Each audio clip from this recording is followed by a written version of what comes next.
This is the final PowerPoint presentation for Value Systems and Professional Ethics, Ottawa University, from Jennifer DeMeglio. My project was on the anti-kickback law in a local healthcare organization. Can networking violate the anti-kickback law in healthcare?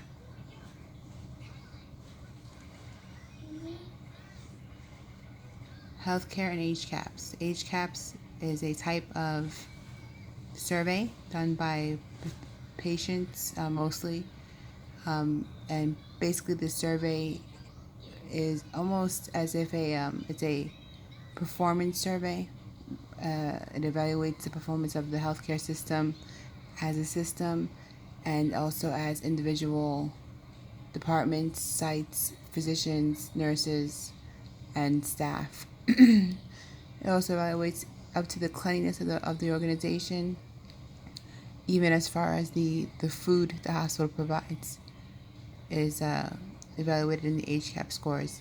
And this is very important for healthcare systems because this score is very dependent on how they get reimbursed. So if a healthcare organization has very high HCAP scores, their rate of reimbursement is very high, so they will get a lot of money back from the insurance companies. If their HCAP scores are lower, then the chances of them getting a higher reimbursement tend to be very low.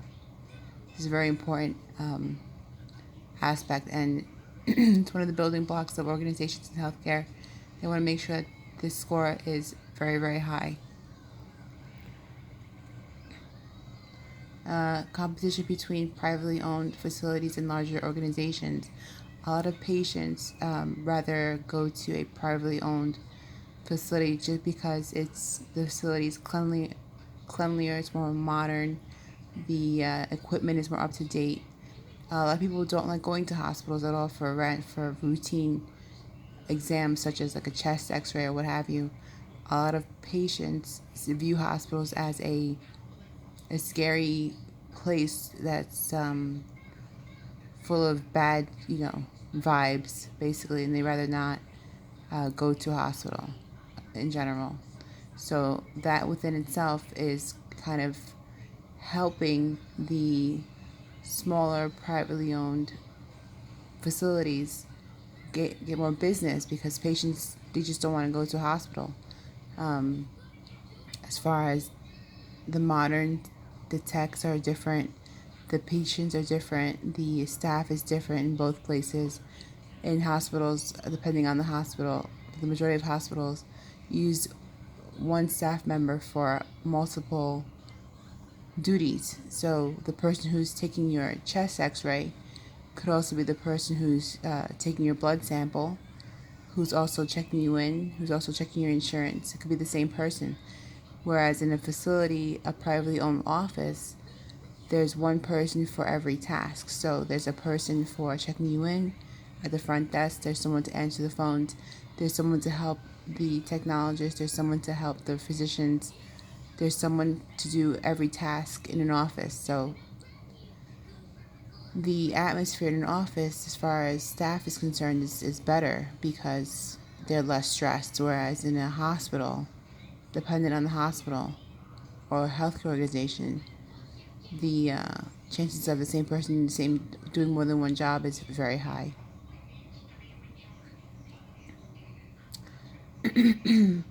So, due to various factors such as patients not wanting to go to hospitals for regular exams, the environment, the lower HCAP scores and lower reimbursement rates, larger organizations are having difficulty retaining patients, keeping them, and getting new patients in, and kind of maintaining their business.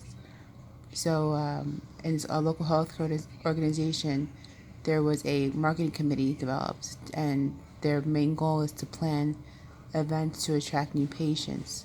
So, whether this be in the community or in the hospital itself, their main goal is to get more people in so we can get higher reimbursement rates and more opportunity to see patients. Now, the anti-kickback law is a law that basically states, and I wrote it in my final in more detail, It basically states that wherever there is a government issued insurance policyholder, a referring office or a facility cannot is not allowed to bribe in any form, whether it be remuneration or even as little as food. They're not allowed to bribe the facility into seeing their patients. So this is where the anti-kickback law comes into play with this local organization, because there's an event that the committee is trying to plan to get more patients in. So originally this committee planned an event. It was geared toward the community. It was a paint and sip event where patients came in to healthcare facility to kind of view the facility and kind of see what was going on with it and have a fun time at this event. It was very successful, and that's what led to the planning of the second event for physicians.